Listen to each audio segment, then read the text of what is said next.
If you were sitting there and you were wondering when, oh when, was Amazon going to introduce its next fee increase? Well, you should know that Amazon has delivered. In this video, I'm going to talk about Amazon's latest fee increase, and I'm going to talk about two emails that we all received that are going to affect our bottom line one way or the other. My name is Manny, and this is Manny's Book Bag.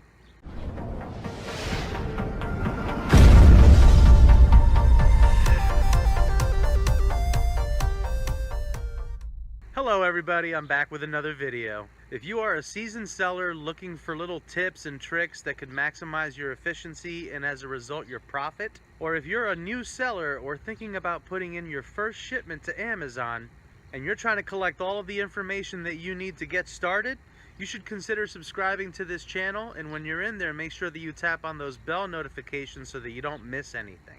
So here we are, Amazon has done it again. Over the last couple of days, we've all received two emails that are going to impact our bottom line pretty heartily. And first, I want to talk about the one that we knew was coming. Now, about a month ago, I posted a video talking about what we can do to get ready for long-term storage fees.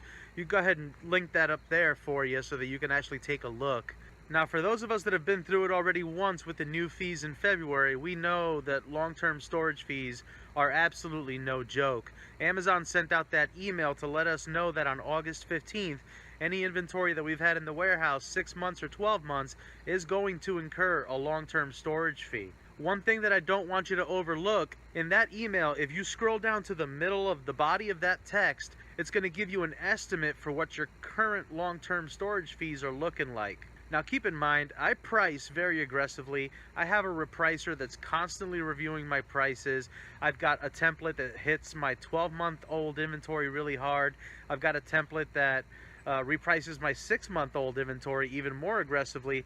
And I was surprised to see that in that letter, I've got almost $600 or $650 to actually account for and to reduce for a month from now. Now that's not all going to be there. A lot of that is going to sell and continue to sell. I revisited my templates and I'm going to go a little more aggressively. I've also gone into Seller Central and started the practice of manually repricing my oldest inventory. I've brought it down as low as I possibly could to try and get that down and try and get it sold and out of the way so that it does not incur a fee. My favorite way to do that is to go into Seller Central, take my active inventory and sort it according to oldest to newest, and just go right down the line, see where I'm not the lowest price, see what I could bring down to the lowest FBA price while still breaking even or making a profit. That's the email we knew about.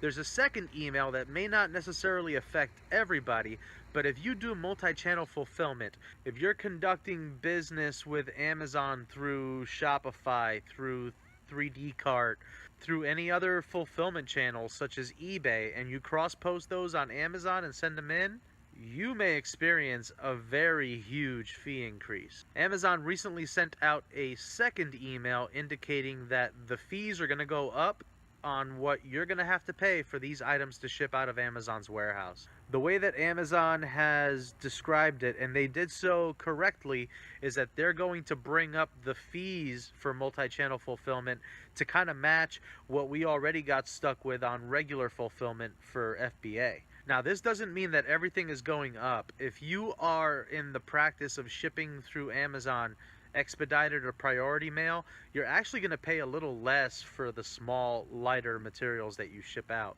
But if you're shipping out standard, you're used to paying about $2.95 for an item that's a pound or less, and come August 30th, that's going to become $5.85. Amazon is doing one thing really well, and what they're doing is giving a very defined message that they don't want any inventory in their warehouses that they can't make money on.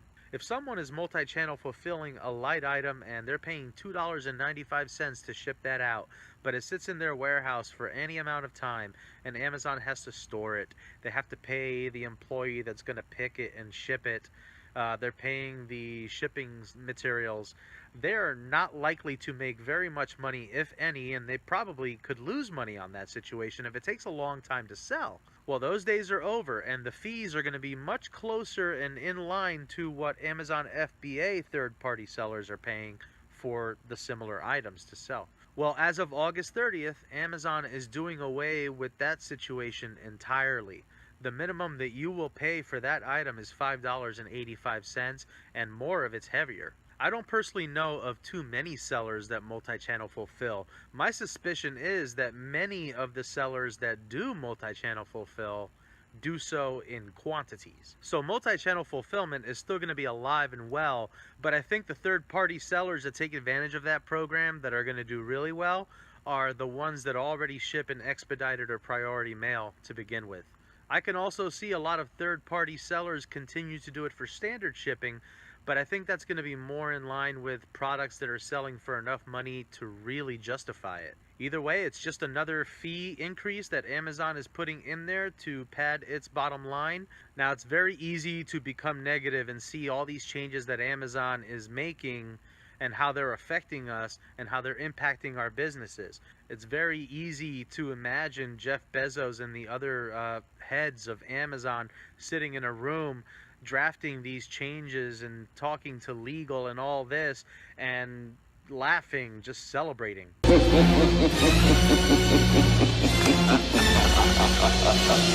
And let's face it, what they have been doing is protecting the brand, making sure that everything they do is profitable, making changes to programs that they've had in place for a long time that, quite frankly, are not profitable, and if you or I were running a business, probably wouldn't even get involved in. I'm definitely not defending them. I mean, my long-term storage fees may be the highest ones yet this time around, so I'm going to feel it too. But if we continue to adjust, if we continue to keep ourselves moving in the right direction, if we continue to find ways to stay profitable, diversify our inventories, sell on other platforms, then we get a little closer to being something that I actually said in a Facebook group today. My goal for the rest of this year is to be the meteor, not the dinosaur.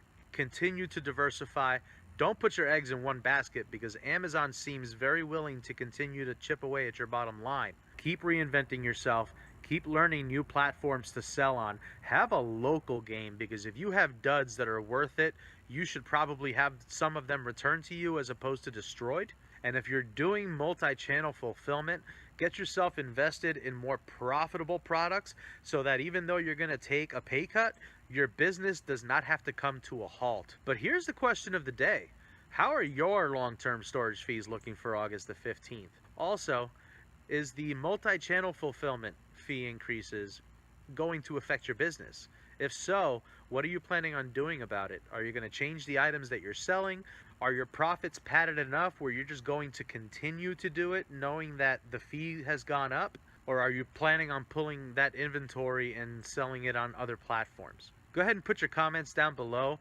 These are fees that are going to affect the entire community, and I would love to see where everyone is at with them. That's all for today's video, folks. If you enjoyed this video, if you want to see me make more of them, please remember to share, like, and subscribe to support the channel. If you haven't liked this video yet, go ahead and give that a thumbs up. And if you're not subscribed, go ahead and tap on that book bag up there. While you're in there, sign up for the bell notifications so that you find out when new videos drop. Until next time, let's go make some money.